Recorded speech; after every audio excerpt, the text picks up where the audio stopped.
इस वीडियो में मैं भारत के पहले प्रधानमंत्री पंडित जवाहरलाल नेहरू के द्वारा किए गए कुछ काम आपको इस वीडियो में बताऊंगा।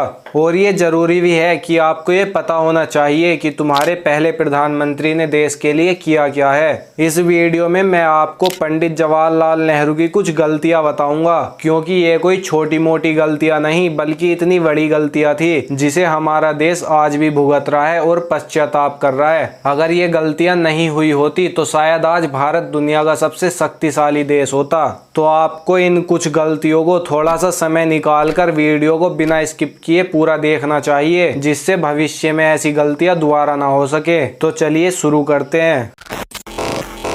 तो जब भारत आज़ाद हुआ उसके बाद पहले प्रधानमंत्री चुनने की बात सामने आई तो 4 लोगों में से किसी एक को प्रधानमंत्री चुना जाना था, और वे 4 लोग थे पंडित जवाहरलाल नेहरू, सरदार वल्लभ भाई पटेल, आचार्य कृपलानी और प्रतापी सीतारामैया। और जब प्रधानमंत्री चुनने का समय आया तो इसके लिए 15 में से 12 प्रांतीय चुनाव समिति ने सरदार वल्लभ भाई पटेल को चुना। ध्यान देना, 15 में से 12 प्रांतीय चुनाव समिति ने सरदार वल्लभ भाई पटेल को चुना और बाकी 3 ने आचार्य कृपलानी और प्रतापी सीतारामैया के नाम को प्रस्तावित किया। लेकिन पंडित जवाहरलाल नेहरू को किसी ने भी नहीं चुना। इस बात पर ध्यान देना कि पंडित जवाहरलाल नेहरू को कोई भी नहीं चाहता था कि वे प्रधानमंत्री बने, लेकिन इससे पंडित जवाहरलाल नेहरू के प्रिय मित्र महात्मा गांधी को बहुत बुरा लगा, जिसे देखकर आचार्य कृपलानी ने अपना और सीतारामैया का नाम वापस ले लिया और उनकी 3 सीटें पंडित जवाहरलाल नेहरू को मिल गई। लेकिन फिर भी पंडित जवाहरलाल नेहरू को मिली सीटें सरदार वल्लभ भाई पटेल के सामने बहुत कम थी। लेकिन फिर भी पंडित जवाहरलाल नेहरू को प्रधानमंत्री बनाया गया। इसका कारण थे महात्मा गांधी, क्योंकि जब महात्मा गांधी ने देखा कि नेहरू को सिर्फ 3 सीटें मिली हैं और ये भी आचार्य कृपलानी और सीतारामैया के कारण है। इतना कुछ होने के बाद भी पंडित जवाहरलाल नेहरू ने गांधी जी से कहा कि अगर मैं प्रधानमंत्री नहीं बन पाया तो मैं अपनी पार्टी कांग्रेस को तोड़ दूंगा, और नेहरू ऐसा कर भी सकते थे। इसलिए फिर गांधी जी ने सरदार वल्लभ भाई पटेल से कहा कि तुम उप प्रधानमंत्री बन जाओ और नेहरू को प्रधानमंत्री बनने दो। और सरदार वल्लभ भाई पटेल गांधी जी का बहुत आदर करते थे और वे गांधी जी को मना नहीं कर पाए, इसलिए उन्होंने पंडित जवाहरलाल नेहरू को प्रधानमंत्री बनने दिया और खुद गृह मंत्री बने। और फिर शुरू हुआ भारत के पहले प्रधानमंत्री पंडित जवाहरलाल नेहरू का कार्यकाल। लेकिन उससे पहले मैं आपको बता दूं कि इस वीडियो को ध्यान से समझने की कोशिश करना, क्योंकि इस वीडियो को बनाने में काफी ज्यादा रिसर्च और मेहनत लगी है। तो चैनल को सब्सक्राइब भी कर लेना ऐसी और वीडियो के लिए।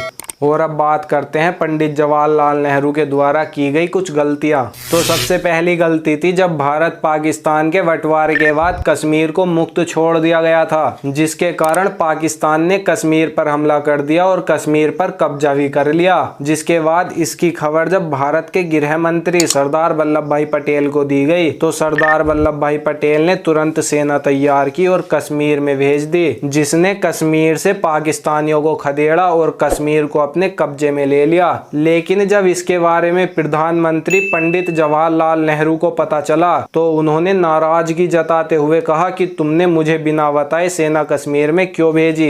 लेकिन जितने समय में पंडित जवाहरलाल नेहरू को पता चला इतने समय में भारत की सेना ने कश्मीर को छुड़ा लिया और पाकिस्तान के कई सैनिकों को पकड़ लिया। लेकिन इससे पहले कि भारतीय सेना पूरे कश्मीर को कब्जे में लेती, उससे पहले ही पंडित जवाहरलाल नेहरू ने सेना को वापस बुला लिया और पाकिस्तान ने कश्मीर के 1/3 हिस्से पर कब्जा कर लिया था, जिसे आज पीओके के नाम से जानते हैं। जिसके बाद पंडित जवाहरलाल नेहरू चाहते तो पाकिस्तान के सैनिकों को छोड़ने के बदले कश्मीर को वापस मांग सकते थे, लेकिन उन्होंने ऐसा नहीं किया और पाकिस्तान के सैनिकों को भी फ्री में मुक्त कर दिया। दूसरी गलती, उसके बाद कश्मीर के राजा हरि सिंह ने पंडित जवाहरलाल नेहरू से कहा कि कश्मीर को भारत में मिला लिया जाए, लेकिन पंडित जवाहरलाल नेहरू ने इसको मानने से मना कर दिया और कश्मीर को एक स्वतंत्र राज्य घोषित कर दिया। अगर पहले प्रधानमंत्री सरदार वल्लभ भाई पटेल होते तो कश्मीर का 1/3 हिस्सा पाकिस्तान के पास न होता और आज कश्मीर पूरे तरीके से भारत का हिस्सा होता। तीसरी गलती, उसके बाद 1952 में नेपाल के राजा त्रिभुवन विक्रम शाह ने पंडित जवाहरलाल नेहरू से कहा कि नेपाल को भारत में मिला लिया जाए और नेपाल को भारत का एक राज्य घोषित कर दिया जाए। लेकिन पंडित जवाहरलाल नेहरू ने इसको ये कहते हुए मना कर दिया कि इससे दोनों देश को फायदा कम और नुकसान ज्यादा होगा, वरना आज नेपाल भी भारत का हिस्सा होता। चौथी गलती, सन 1955 में अमेरिका ने भारत को यूएन का परमानेंट सदस्य बनने का प्रस्ताव भेजा था, लेकिन पंडित जवाहरलाल नेहरू ने इसके लिए भी मना कर दिया। यूएन की स्थापना 1945 में हुई थी और उस समय इसमें 4 देश सम्मिलित थे और वे 4 देश थे अमेरिका, रूस, फ्रांस, ब्रिटेन, और वे चाहते थे कि भारत भी इसका परमानेंट मेंबर बने।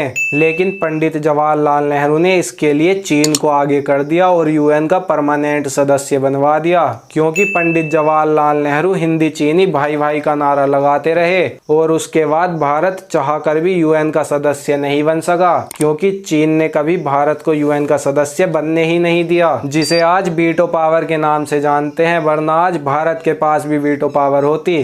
5वीं गलती, इसके बाद अमेरिकी राष्ट्रपति जॉन एफ कैनेडी ने पंडित जवाहरलाल नेहरू को एक पत्र भेजा, जिसमें उसने पंडित जवाहरलाल नेहरू से कहा कि हमें अमेरिकन न्यूक्लियर डिवाइस को भारत के राजस्थान के मरुस्थल पर टेस्ट करने की अनुमति चाहिए और कहा कि इससे भारत भी अपने देश की चीन से सिक्योरिटी बढ़ा सकता है, क्योंकि इससे भारत के पास भी परमाणु हथियार होंगे। लेकिन पंडित जवाहरलाल नेहरू ने इसे भी मना कर दिया और फिर 1962 में चीन ने ही भारत पर हमला कर दिया और भारत के कई हिस्से पर कब्जा कर लिया। लेकिन अगर भारत के पास परमाणु हथियार होते तो चीन कभी हमला करने की सोचता तक नहीं। लेकिन इस पर भी पंडित जवाहरलाल नेहरू ने कहा कि इससे हमें कोई नुकसान नहीं हुआ, क्योंकि जो जमीन चीन ने कब्जाई है उस पर एक घास का तिनका भी नहीं उगता। और इसके अलावा भी पंडित जवाहरलाल नेहरू ने कई गलतियां की, जैसे कोको आइलैंड को बर्मा देश को तोहफे के रूप में दे दिया